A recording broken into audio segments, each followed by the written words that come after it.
Hey guys, Assalamu alaikum. I am Dr. Shaista Fiz. I'm a physical therapist. Today, our topic of discussion is about tennis elbow, that is the other name of lateral epicondylitis.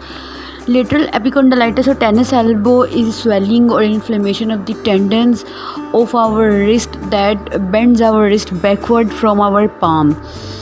Tendon basically is a large or tough band of tissues that connects the muscle to the bone. So this can be occur by our repetitive movements of our elbow, like by doing some activities that aggravate our pain, which can cause the micro tears on the tendon and inflamed and swollen the tendons. So basically the causes are repetitive movements of our elbow or our forearm. For example, this is basically an injury of tennis players. Basically this can happen with mostly with tennis player, but other people can also get this. Tennis elbow is another name of the injury of extensor carpi radialis brevis muscle. This is the muscle that is gone and prone to injury in the tennis elbow, that is caused by repetitive movements of our forearm. In tennis players, in housewife, mostly chef can have also this.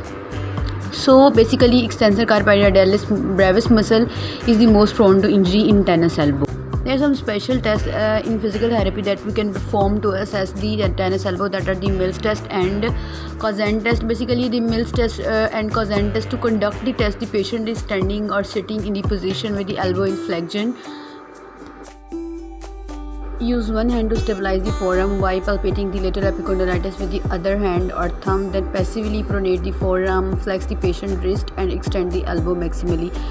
So by extending the elbow maximally, if the patient have a symptom elevated with this movement, so we can say the Mills test is positive and patient have a tennis elbow as well. So if the pain is not aggravating, that we can mark it as negative Mills test.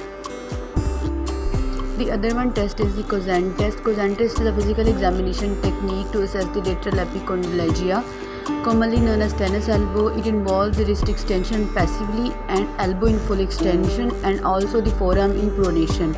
Then resist the wrist extension with the elbow is slightly flexion and forearm pronation, and ask the patient to resist it as maximally as he can.